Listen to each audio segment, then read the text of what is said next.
요한계시록 22장 13절에서 21절까지 이 말씀 가지고 값없이 생명수를 받으라 라는 제목으로 말씀을 나누고자 합니다. 지난주 말씀은 그리스도께서 곧 오실 것이라며 요한이 전한 예언의 말씀을 지키는 자가 복이 있다고 했습니다. 그래서 하나님만 경배하라고 했습니다. 이제 마지막 때가 임박했으니 그 책을 봉하지 말고 그대로 전하라고 천사는 말했습니다. 그 책에 기록된 대로 지키는 사람에게 그리스도께서 일한 대로 품삯을 주신다라는 내용이었습니다. 이어지는 오늘 말씀은 요한계시록의 마지막 부분입니다. 요한은 마지막 부분에서 새 예루살렘에 들어갈 자가 누구고 못 들어갈 자가 누구인지 증언하고 있습니다. 그러면서 이 증언의 말씀은 예수께서 전하신 것이라며 이 증언에 듣는 사람들은 모두 오라고 초청을 합니다. 요한의 증언을 따르면 이 책에 기록된 말씀을 듣는 사람이 이 책의 내용은 무엇을 빼버리면 더하면 그러나 빼면은 하나님께서 재앙을 더하시고 또 새 예루살렘에서 받을 몫을 빼서 버리겠다라고 하십니다. 마지막으로 주께서 속히 오시겠다고 하자 모든 교회가 아멘 주 오십시오 주님이라고 하면서 이 요한계시록 계시를 마칩니다. 13절에서 15절은요 새 예루살렘에 들어갈 자와 못 들어갈 자를 비교하고 있습니다. 13절에서 예수께서는요 나는 알파와 오메가라고 소개합니다. 알파와 오메가라는 말은요 1장 8절과 21장 6절에서 하나님께서 하나님 자신을 소개할 때 쓴 말입니다. 그런데 이제 예수 그리스도께서 알파와 오메가라는 것은 자신이 곧 하나님이라는 뜻입니다. 알파는 그리스도의 첫 글자고요 오메가는 마지막 글자입니다. 그렇기 때문에 시작이고 끝이라는 뜻입니다. 이제 부활하신 그리스도께서는 하나님과 동등한 존재이시고 자신의 하나님 되심을 특별히 강조한 것입니다. 처음이요 마지막이라는 표현은요 알파와 오메가라고 비유로 말씀하신 것을 의미를 설명한 말입니다. 이 호칭은 예수 그리스도께서 이미 1장 17절과 2장 8절에서 자신에게 사용했던 말입니다. 처음이라는 말은 태초부터 계셨던 분이라는 뜻이고요 마지막이라는 말은 마지막까지 살아계시는 분이라는 뜻입니다. 1장 18절에서 자신을 산 자라고 하셨는데 전에 한번 죽었다고 하시며 세세토록 살아있어 사망과 음부의 열쇠를 가졌다고 했습니다. 그렇기 때문에 마지막이라는 말은 마지막까지 살아계셔서 심판하실 영원한 하나님이시라는 뜻입니다. 또 시작과 끝이라는 말도 결국 같은 뜻인데요 시작은 세상의 창조의 때를 말하는 것이고요 끝은 세상을 심판하는 때를 말합니다. 그래서 이 모든 호칭들은 하나님 자신을 가리키는 말인데 예수님께서 자신에게 이 말을 적용하고 있습니다. 원어에서 14절에 보면요 본래 겉옷을 빠는 사람이 복이 있다는 말이 맨 앞에 나옵니다. 겉옷을 빤다는 말은요 7장 14절에서도 나왔습니다. 근데 7장 14절과 여기가 다른 게 있습니다. 7장 14절은 딱 한 번 빨았다는 뜻이고요 여기서는 계속해서 빤다는 뜻입니다.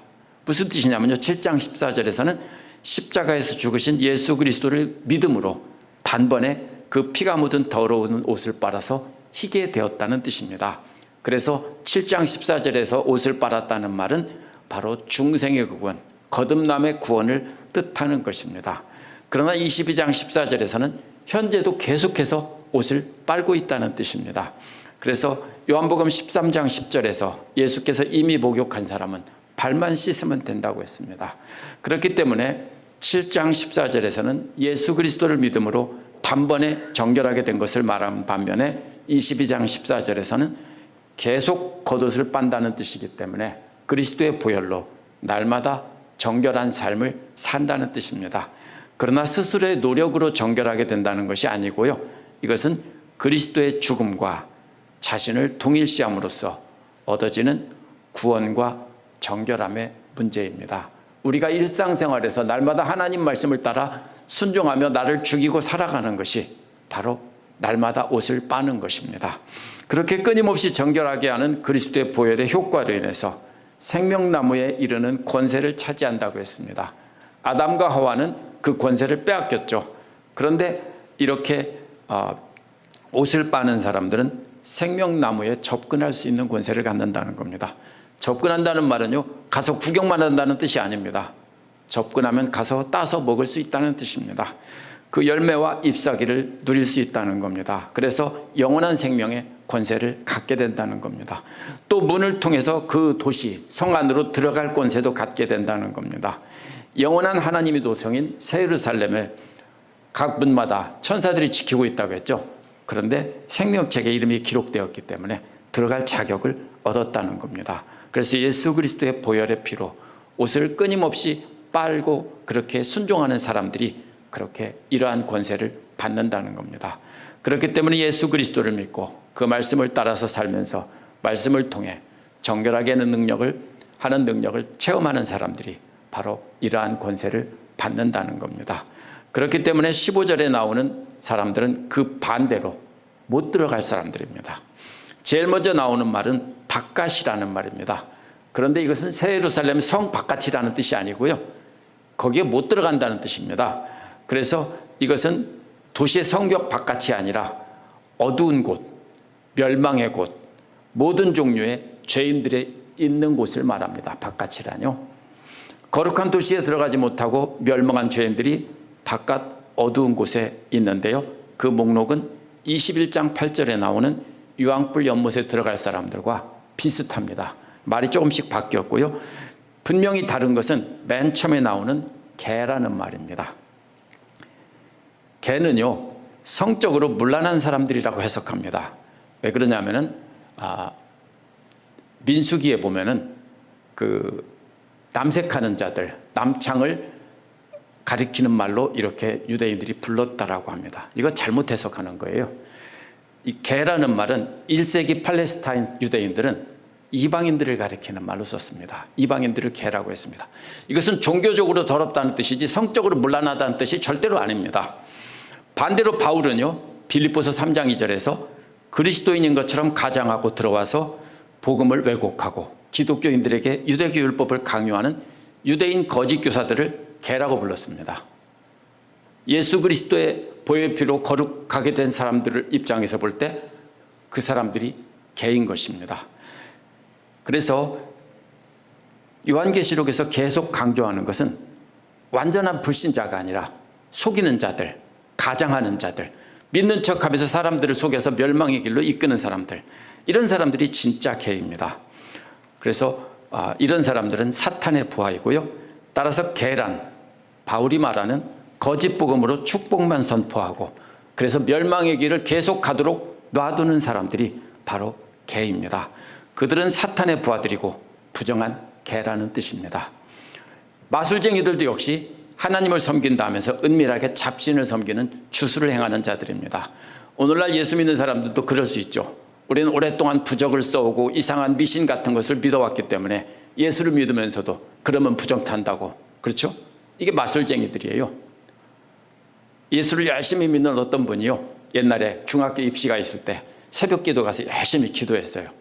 그리고 아들이 가는 길을 새벽에 일찍 데리고 가는데 어떤 여자가 휙 가로질러 가니까 어떻게 합니까? 재수 없다고 멀리 돌아갑니다. 그런 말 많이 들어보셨죠? 그렇게 해서 경기고등학교에 들어갔다, 이런 얘기를 하는 걸 들었습니다. 경기중학교요. 이게 뭐냐면요, 예수를 믿으면서도 여전히 그런 잡신, 주술, 마술 이런 거에 매여 있어서 사는 거예요. 혹시 그런 거 안 남아 있어요? 우리 안에는요, 그런 것들이 엄청나게 많이 남아 있어요. 그런 것도 함께 믿으며 두려워하는 것들이 마술쟁이들이에요. 그래서 예수 믿으면서도 부정탄다는 말 듣고 불안해하며 무당의 말도 듣는다면 진짜 마술쟁이들이에요. 음행하는 자들이란 역시 성적으로 음란한 사람이란 뜻이 아닙니다. 이 말 자체는 성적인 음란함을 말하지만요, 포르네이아라는 말은요, 영어의 오늘날 포르노라는 말이 이 말에서 온 말입니다. 하지만 이것은 어디까지나 비유입니다. 구약 성경에서 음행이라는 표현은 항상 예외 없이 우상숭배를 가리키는 말로 썼습니다. 하나님을 신랑으로 비유하고 믿는 하나님의 백성들을 신부로 비유했을 때 신부가 우상숭배를 하면 음행을 한다, 이렇게 구약에서 비유한 말입니다. 하나님을 사랑하라는 말을, 명령을 거역하고 마귀와 하나님 사이에서 양다리 걸치는 사람들이 바로 음행하는 자들입니다. 그렇다면 살인자는 뭘까요? 갑자기 엉뚱한 말이 나왔습니다. 21장 6절에 나온 것처럼 핍박하는 자들입니다. 크리스찬들 중에서 황제 숭배를 한 사람들이 동료 크리스찬들을 고발해서 죽게 하고 자기는 사는 것입니다. 그게 바로 살인자들입니다. 역시 뭡니까? 양다리 걸친 거죠. 예수를 믿는다 하면서 황제 숭배와 양다리 걸치면서 다른 믿는 자들을 죽게 고발하는 것입니다. 마지막은 거짓을 사랑하고 행하는 자들입니다. 이들은 말로만 하나님과 예수 그리스도를 믿는다며 사실은 다 거짓말이라는 겁니다. 거짓을 가르치고 배우고 하는 것을 사랑하고요, 그러한 거짓을 직접 행한다는 뜻입니다.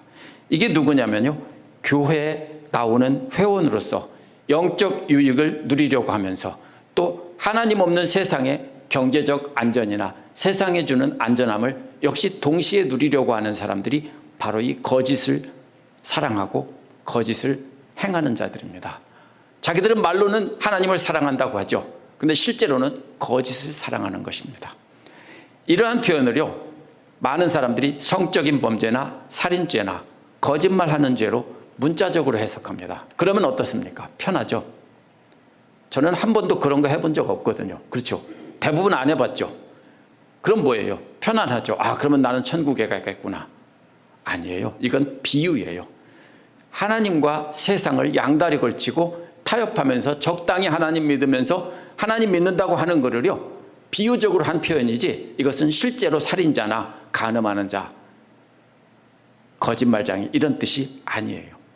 이것을 문자적으로 적용하면 굉장히 편해집니다. 근데 어떤 말씀은 비유로 해석하면서 어떤 말씀은 문자로 해석해요. 그러나 여기의 표현은 전부 비유적인 표현입니다. 하나님을 사랑한다고 하면서 사실은 진리 대신에 거짓을 사랑하고 거짓을 진리인 것처럼 행하면 양다리 걸친 사람들을 가리킵니다. 그렇게 해석한다면 우리 모두는 불편할 수밖에 없고 죄책감을 느낄 수밖에 없는 내용입니다. 안 그렇습니까? 그러나 우리는 그대로 받아들여야 됩니다. 어떻게 해야 됩니까?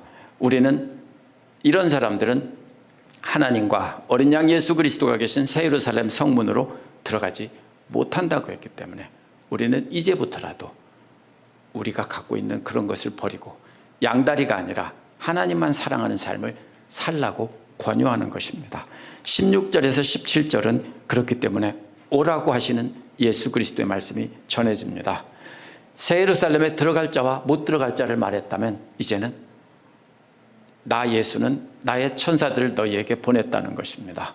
근데 이 천사들이란 천사들이 너희에게 보냈다는 너희라는 말은요, 한 사람이 아니라 요한 한 사람이 아니라 복음 전하는 모든 예언자들입니다. 따라서 요한을 포함해서 요한과 같이 예수 그리스도께서 천사를 보내 증언하게 하신 말씀들을 증언한 모든 사람들을 말합니다. 그렇기 때문에 이것은 성경의 모든 말씀들을 뜻합니다. 그들이 받아서 기록하고 증거한 모든 말씀들은 다 예수 그리스도께서 직접 하신 말씀이라는 뜻입니다. 그렇기 때문에 그 말씀을 듣고 모든 교회 위에 그대로 전하고 그 말씀대로 순종하는 사람들이 새 예루살렘에 들어간다는 겁니다. 앞에서 들어갈 사람 못 들어갈 사람 말한 다음에 예언의 말씀을 강조한 것은 말씀을 듣고 순종하는 자가 들어간다는 겁니다. 그러면서 예수께서 자신을 세 가지로 표현합니다. 다윗의 뿌리라는 겁니다. 사실은 이새의 줄기에서 싹이 난다고 했지 다윗의 뿌리라고 안 했죠. 그런데 다윗의 뿌리라는 말은 다윗보다 먼저라는 뜻이고요, 다윗의 기원이라는 뜻입니다. 이것은 무슨 뜻입니까? 자신이 하나님 여호와라는 뜻입니다. 여호와 하나님이라는 뜻입니다. 다윗도 자기에게서 시작되었다라는 뜻입니다. 육신을 입고 이 땅에 오시기 전 예수께서는 다윗의 기원이고 모든 인간들의 기원이었다라는 것을 하시는 겁니다. 모든 인간들을 창조하신 하나님이라는 뜻이 바로 다윗의 뿌리라는 말의 뜻입니다. 둘째, 그의 자손이라는 말은 예수께서 그 다음에 육신을 입고 이 땅에 오신 예수 그리스도를 가리킵니다. 그래서 육신으로 이 땅으로 오실 때는 다윗의 자손으로 오셨기 때문에 다윗의 기원이라고 뿌리라고 한 다음에 그 다음에는 다윗의 자손이라고 한 겁니다. 마지막으로 빛나는 새벽별은 그러면 이해가 가능하겠죠. 금성, 영어로는 비너스라고 하는데요, 아직 어둡지만 이제 곧 동이 타오르고 찬란한 태양이 떠오른다는 뜻입니다. 이 금성은요, 저녁에 해질 때도 보이고 아침에 해 뜰 때도 제일 먼저 보입니다. 아주 동쪽에서 밝게 빛나죠. 그러면 조금 있다 뭡니까? 태양이 떠오릅니다. 그래서 예수님이 바로 뭡니까? 이 빛나는 새벽별이라는 것은요, 이제 앞으로 오실 심판의 주이고 영원하신 하나님이라는 뜻입니다. 새로운 날을 여시는 분이라는 뜻입니다. 첫 번째는 뭡니까? 과거고요. 그 다음에 육신을 입고 오신 예수님이고요. 그리고 장차 오실 분, 이렇게 세 가지를 전에도 있었고 지금도 계시며, 우리 때가 아니고 요한이 살아있던 당시 예수님이 계셨죠. 그리고 지금도 계시죠. 그리고 장차 오실 분, 이런 뜻이 바로 이 세 말이 결국 같은 뜻입니다. 예수께서는 이 땅에 오시기 전 다윗의 뿌리였고요, 육신을 입고 이 땅에 오실 때는 다윗의 자손으로 오셨고 장차 다시 오실 분이신 겁니다. 그러자 17절에서 성령과 신부는 오십시오라고 말한다는 겁니다. 여기서 오라는 말은 예수 그리스도께 오시라는 겁니다. 현재형이기 때문에 계속해서 오라고 한다는 뜻입니다. 어째서 성령과 신부가 함께 짝을 이루어서 오라고 합니까? 신부란 21장 2절과 9절에서 진정한 하나님의 사람들의 대표이고 교회입니다. 성령이 왜 여기서 나옵니까? 근데 성령님을 어떻게 했습니까? 예수께서 교회에 보내셔서 사도행전에 보면 교회와 성도들과 함께 있게 하셨죠. 그래서 성령께서 늘 함께 하시는 곳이 바로 어디냐면 이 땅의 교회입니다. 그래서 성령과 교회가, 이 땅에 있는 교회가 바로 함께 오십시오라고 합창한다는 겁니다. 성령님은 지금 우리와 함께 계시기 때문입니다. 그래서 성령님과 교회가 한 목소리로 오십시오라고 이중창을 한다는 뜻입니다. 그래서 첫 번째 오라는 말은 예수님이나 예수님께 오라는 말로 해석하고요, 두 번째 오라는 말은 그 들은 사람들에게 오라는 뜻일 수 있습니다. 그래서 만약 17절에 나오는 세 번 다 오라는 말이 믿지 않는 자들에게 오라는 말이라면요, 20절에서 가겠다고 하는 말이 안 맞습니다. 오라고도 안 했는데 20절에서 오냐 내가 가겠다, 말이 안 되죠. 그래서 17절에서 첫 번째 오라는 말은 예수님께 오시라는 거고요, 그 다음에 오라는 말은 목마른 자들에게 예수님께 나오라는 뜻입니다. 그래서 성령님과 신부가 외치는 소리를 들은 사람들은 거짓된 가르침에 속고 있는 사람들이나 믿지 않는 자들이기 때문에 계속해서 그들에게 오라고 말하라는 겁니다. 목마른 사람도 오게 해야 된다고 했습니다. 목마른 사람이 어디 나옵니까? 요한복음 7장 37절에서 나옵니다. 목마른 사람은 다 예수께 나와서 마시라고 했습니다. 예수님이 오라는 사람이 누굽니까? 예수님을 아직 알지 못하는 유대인들이 하나님의 참된 진리를 찾고 싶은데 다 거짓된 가르침밖에 없어서 목마른 사람들입니다. 그들이 예수님께 나오면은 예수님께서 진리를 깨닫게 하고 생명수를 주겠다고 한 것이 요한복음 7장입니다. 요한은 이 구절을 장차 믿는 사람들이 받을 성령에 관한 것이라고 요한복음에서 덧붙여 놨습니다. 그렇다면 목마른 사람이란 영원한 생명을 얻는 길을 찾지 못해서 목마르게 애타게 찾고 있는 사람들입니다. 아직 예수 그리스도를 알지 못하지만 예수 그리스도를 진리를 찾고 있는 사람들입니다. 앞에서 말한 개들로 시작하는 자들이 전하는 복을 받으라는 거짓 복음만 듣고 진정한 복음이 없기 때문에 이들은 목말라 하고 있습니다. 앞에서 쭉 나왔죠. 개부터 시작한 그 여러 가지 사람들이 바로 전하는 것이 다 거짓이기 때문에 그것이 거짓이라는 걸 알지만 그러나 아직 예수 그리스도의 참된 진리를 알지 못하는 사람들, 그들이 간절하게 찾고 있는 것이 바로 그들이 목마른 사람들입니다. 그래서 진정한 복음인 그리스도의 말씀을 통해서 생명의 물을 마시기를 원하는 사람도 오게 하라고 했습니다. 그래서 원하는 사람도 오게 해서 생명의 물을 취하게 하라고 했습니다. 간절히 목타도록 찾는 사람뿐 아니라 그냥 생명의 물을 얻기를 원하는 사람도 오라는 겁니다. 정도가 조금 다르죠. 나는 목말라 죽겠다라는 사람이고요, 그 다음에는 물 좀 주면 좋겠다라는 사람, 두 종류 다 오라는 겁니다. 와서 이 물을 얻게 하라는 겁니다. 거저받으라는 말은요, 값없이 그냥 선물을 줄 테니 그냥 가져가라는 겁니다. 완전 공짜이니 와서 가져가라는 뜻인데요, 그런데 알고 보면 공짜가 아닙니다. 이사야 55장 1절에서 나온 말씀이 있는데요, 돈 없는 사람도 와서 오라고 합니다. 근데 이사야는 공짜라고 하지 않습니다. 와서 사서 먹으라고 합니다. 그런데 돈도 내지 말고 값도 지불하지 말고 포도주와 젖을 사라고 이사야는 말합니다. 이것은요, 이사야 53장에서 나온 고난받는 종에 대한 말씀과 연결이 되는 겁니다. 무슨 뜻입니까? 고난받는 종께서 이미 고난을 받음으로 모든 값을 다 지불해 주셨으니까 그냥 와서 먹어, 이런 소리입니다. 이게 공짜가 아니에요. 왜냐하면 어떤 사람이 와서 크레딧 카드로 밥값을 다 내고 가면서 마음껏 먹어 하고 갔으면요, 그게 공짜예요? 공짜가 아니죠. 어떤 사람이 대신 내줬다는 거죠. 여기서도 공짜라는 말은 그냥 공짜가 아니라 예수 그리스도께서 고난을 받으시고 죽으심으로 값을 대신 내주셨다는 뜻입니다. 그래서 이러한 초청은 교회와 교회 회원들이 교회 밖에 있는 사람들에게 초청하는 것입니다. 17절에서 3번 오라고 하는 말을 현재형으로 말한 거는요, 마지막 때가 되면 돌이킬 수 없다는 거예요. 그러니까 지금 오라고 계속 반복하는 말이 바로 17절이에요. 그날이 오기 전에 계속해서 오라고 초청해야 되는 것이 교회의 사명이에요. 18절에서 19절은요, 이제 마지막으로 이 책의 말씀은 더하거나 뺄 수가 없는 말씀이라는 것입니다. 요한은 마지막으로 나 요한은 모든 사람에게 증언한다고 했습니다. 모든 사람이 누구입니까? 이 책의 예언을, 말씀을 듣는 모든 사람들입니다. 증언이 뭐죠? 본인의 생각을 말하는 게 아닙니다. 보고 들은 것을 말하는 겁니다. 그렇기 때문에 요한이 말하는 말이 예수 그리스도로부터 듣고 본 것을 근거로 증언한다는 뜻입니다. 따라서 이 경고는 요한의 경고가 아니라 하나님과 어린 양 예수 그리스도의 경고입니다.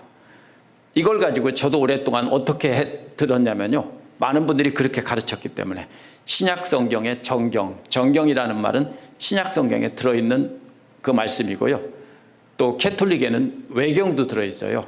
신약 구약 외경이 들어있는데 여기서 정경에 해당하는 것을 어떤 것도 빼거나 추가할 수 없다, 이런 식으로 배웠고요, 그렇게 들었어요.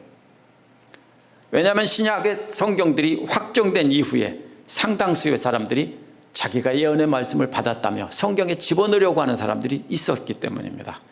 그러나 이 말씀은 그게 아니라는 것이 여기서 분명해요. 왜요?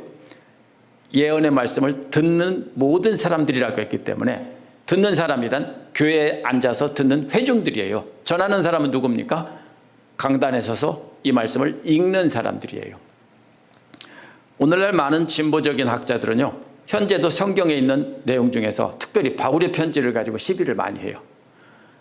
갈라디아서나 로마서나 고린도 전후서는 바울이 쓴 게 분명하지만 에베소, 빌립보 같은 것은 바울이 쓴 게 아니다, 이렇게 주장하면서 빼야 된다고 주장하는 사람들이 있어요. 많아요. 굉장히 많아요. 이게 뭐예요? 예수 그리스도를 믿는다고 하면서 역시 빼려고 하는 시도예요. 근데 절대로 그런 말씀일 수 없습니다. 여기서는 그 말씀이 아니에요. 그렇게 이해하면 누구만 해당이 됩니까? 성경을 해석하고 가르치고 전파하는 신학자들이나 목회자들에게만 해당이 돼요. 그렇죠? 근데 이건 그게 아니에요. 여기서는 이 책에 기록된 예언의 말씀을 듣는 모든 사람들에게 증언한다고 했습니다. 누구에게 합니까? 저도 여기에 있는 모든 분들에게 증언하는 겁니다. 이 책의 예언의 말씀이란 한 권의 책이라는 뜻이기 때문에 요한계시록에 기록된 말씀입니다. 요한계시록의 말씀을 듣는 모든 자들 중에 이 책 위에 뭔가 내용을 덧붙여 놓는다면 하나님께서 그 위에 이 책에 기록된 재앙들을 올려놓는다는 겁니다. 둘 다 올려놓는 겁니다. 어떤 내용을 덧붙여서 올려놓으면 하나님께서 계시록에 기록된 재앙들을 올려놓는다는 거예요. 19절에서는 반대로 이 책의 예언의 말씀에서 집어들어 빼낸다면 그의 목도 집어들어 빼내겠다는 겁니다. 앞에서는 얹어놓는 건데요, 19절에서는 뺀다는 뜻입니다. 어디로부터 집어들어 뺍니까? 이 책에 기록된 생명나무로부터 집어들어 빼내고요, 또 이 책에 기록된 거룩한 도시로부터 집어들어 뺀다는 겁니다. 그 몫이 없다는 겁니다.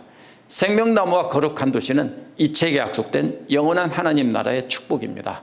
그렇기 때문에 그런 사람들은 비록 예수를 믿는다고 하더라도 하나님 나라에서 받을 몫을 모두 끄집어내서 밖으로 던져버리신다는 겁니다.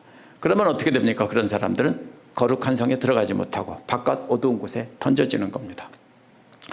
그렇기 때문에 우리는 그렇게 집어넣고 빼는 것을 성경을 가르치는 신학자들이나 목회자들의 일이라고 생각하면 안 돼요. 일반 성도들은 상관없는 일이라고 생각하면 안 돼요. 요한은 분명히 모든 듣는 자라고 했지 가르치는 자라고 하지 않았습니다. 그렇다면 이게 무슨 뜻이냐면요, 이 책에 기록된 말씀을 들을 때 우리는 우리 안에서 뭐가 작동합니까? 방어 기제라는 게 자동으로 작동합니다. 그래서 본인에게 불리한 건 어떻게 합니까? 빼죠. 그리고 어떤 말씀은 본인에게 불리하면 어떻게 됩니까? 자기가 어떤 말을 붙여서 해석합니다. 이것이 모든 사람들이 성경을 해석하는 방식입니다. 듣는 방식이고요. 그래서 아무리 올바른 말씀을 전해도 본인이 듣기 싫으면 빼고 또 안 맞으면 더해서 해석하는 것입니다. 바로 이것은 그렇게 하면 안 된다는 겁니다. 이 책에 더하는 것이 바로 그렇게 하는 것이고 빼는 것도 그렇게 빼는 겁니다. 각자가 들을 때 듣고 빼는 것을 뜻하는 거죠. 성경책에 책을 집어넣고 뺀다는 뜻이 아닙니다. 그래서 원하는 말씀만 골라서 듣고 자신들에게 유리한 말씀만 골라 들으면서 은혜가 된다고 하고 필요 없으면 듣기 싫으면 빼버리고 무시한다면 자기의 신앙을 합리화하는 것이고요. 그렇게 자기 신앙을 합리화하기 위해서 더하기 빼기로 해석하는 사람들이 바로 밖에 던져질 자들이라는 뜻입니다. 그러니까 우리 모두가 부담을 갖고 하나님 말씀을 들어야 됩니다. 이어서 20절에서 이 모든 계시를 증언하는 분이 이것을 말씀하셨다라고 말합니다. 이 모든 계시는요, 바로 요한계시록 전체가 해당이 됩니다. 그래서 19절에서 예언의 책을 이 요한계시록을 가리킨다면 이 모든 것도요 역시 요한계시록 전체를 가리킵니다. 모든 계시를 증언한 분이 바로 예수 그리스도라는 겁니다. 그분은 그렇다, 내가 속히 가겠다라고 하셨습니다. 그러자 모든 교회들이 아멘 오십시오 주 예수님이라고 합창을 하고 이제 마지막으로 21절은 인사말입니다. 주 예수의 은혜가 모든 사람들에게 있기를 이라고 끝마칩니다. 은혜가 뭡니까? 그냥 은혜 받으라는 뜻이 아니고 선물이라는 뜻입니다. 구원이 바로 은혜이고 선물입니다. 그것이 모든 사람들에게 있기를 바라지만 혹시 자기들 멋대로 믿어서 멸망하는 사람이 없기를 바란다는 뜻입니다. 우리가 특별히 거짓 예언자에게 속지 말아야 할 말씀이 오늘 말씀 15절입니다. 오늘 말씀 15절을요, 거짓 예언자들은 개들이란 신명기 23장 17에서 18절에 나오는 남창이고 동성애자들이라고 해석합니다. 이어서 나오는 음행하는 자도 성적으로 문란한 사람들이라 해석하고요, 우상숭배자도 믿지 않는 불신자라고 해석합니다. 살인자도 실제로 살인한 자로 해석합니다. 그런 자들은 천국에 절대로 못 들어간다 이렇게 말합니다. 거짓을 사랑하는 자도요, 일상생활에서 거짓을 밥 먹듯이 하는 사람들이라고 말합니다. 그러면 대부분 어떻게 됩니까? 해당이 안 되죠. 불편한 게 없죠. 그래서 편안함을 주는 것, 이게 바로 개들의 가르침입니다. 제 말이 아니고요, 이 성경에서 요한이 하는 말의 의미가 바로 그 뜻입니다. 그러나 바울은 분명히 바울도요 그렇게 해서 가르치는 자들을 개들이라고 했고요, 동성애도 하지 않고 성적으로 문란하지도 않고 우상숭배도 아니고 살인자도 안 하고 거짓말도 안 하는 정직한 사람들이니까 다 천국에 갈 것으로 생각하게 해서 예수 그리스도의 참된 말씀을 따르지 않게 하고 세상과 하나님을 겸하여 섬기도록 양다리 걸치는 것을 합리화시켜 줍니다. 이것이 바로 거짓 예언자들이고요, 그것이 바로 개들이고, 그런 개들의 가르침을 따르면 역시 개들이고요, 그 모든 것이 해당이 되는 겁니다. 예수님의 말씀을 진지하게 받아들이지 않으면 모두 다 15절에 나온 말씀처럼 되는 것입니다. 왜 마지막에 이런 심한 욕 같은 말을 넣어서 경고를 합니까? 진짜로 조심하라고 경고하는 겁니다. 잘 듣고 또 들으라는 겁니다. 오늘 말씀에서 개는 한 번 나오는 것 같지만요, 19절에 또 개가 숨겨져 있어요. 이 책의 예언에 기록한 말씀들 중에 무엇을 빼버리면 하나님께서 그들을 장차 하나님 영원한 나라에 들어갈 자격을 박탈한다고 했습니다. 이게 무슨 뜻입니까? 개들을 풀어놓으면 어떻게 되죠? 길거리에 대변도 핥아보고 쥐도 잡아서 물고 가고 이렇게 하다가 돌아와서 어떻게 합니까? 주인의 얼굴을 핥습니다. 아닙니까? 우리 개는 아니라고요? 천만에 만만해. 개들은 다 그렇게 합니다. 그래서 붙잡아 매고 끌고 다니고 이렇게 하죠. 그냥 풀어놨다가 한나절 풀어놨다가 돌아오면 다 개들은 그렇게 합니다. 이게 뭐죠? 여기서 이미지는 그런 것입니다. 그러다가 길거리에 대변도 핥고 쥐도 잡아 물고 다니고 이렇게 하다가 주인에게 와서 꼬리를 흔들고 얼굴을 핥습니다. 하나님 앞에서만 거룩한 척하고 세상에 나가서는 자기 맘대로 하나님 없는 것처럼 사는 사람들이 바로 개입니다. 그렇죠? 그들은 15절에 나온 비유들을요, 실제 범죄자로 해석해서 이 책에 기록된 말씀을 빼버리는 겁니다. 이러한 개들은 또 불편하면 그 구절들을 편안하게 해주려고 설명을 덧붙입니다. 그들은 그렇게 해서 하나님과 재물을 겸하여 섬기게 마음 놓고 섬기게 해놓고 개가 되도록 만드는 겁니다. 예수께서 마태복음 6장 24절에서 말씀하신 재물이란, 하나님과 재물을 함께 섬기지 못한다는 것은 세상 영광의 대표로 말한 겁니다. 그런 자들은 거룩한 새 예루살렘에 들어갈 몫을 완전히 제거한다는 뜻입니다. 개의 반대가 뭡니까? 요한계시록에서 거룩한 신부입니다. 거룩한 신부란 아름답게 꾸미기만 하면 되는 것이 아니라 정결해야 하는 것입니다. 그러나 우리의 행위로 정결하게 되는 것이 아니라 예수 그리스도를 믿음으로 그리스도의 피에 옷을 빤 자들이 정결한 자들입니다. 날마다 그리스도의 말씀에 참된 뜻을 그대로 받고 순종하려고 애를 쓰는 사람들이 바로 정결한 자들입니다. 신부들입니다. 그렇기 때문에 우리는 하나님과 세상을 함께 섬기는 개가 되도록 하는 개들의 가르침은 분명히 거부해야 되고, 우리는 예수님의 참된 말씀을 그대로 받아들이면서 순종하려고 애를 쓰는 사람이 되어야 됩니다. 그것이 신부입니다. 그러나 우리가 완벽해야 된다는 뜻은 절대로 아닙니다. 예수님은 우리의 약함을 다 아십니다. 그래서 우리가 그리스도께서 주신 말씀을 어떻게 받아들이는가에 따라서 개냐 정결한 신부냐로 갈라진다는 것이 이 오늘 말씀의 마지막 부분의 말씀입니다.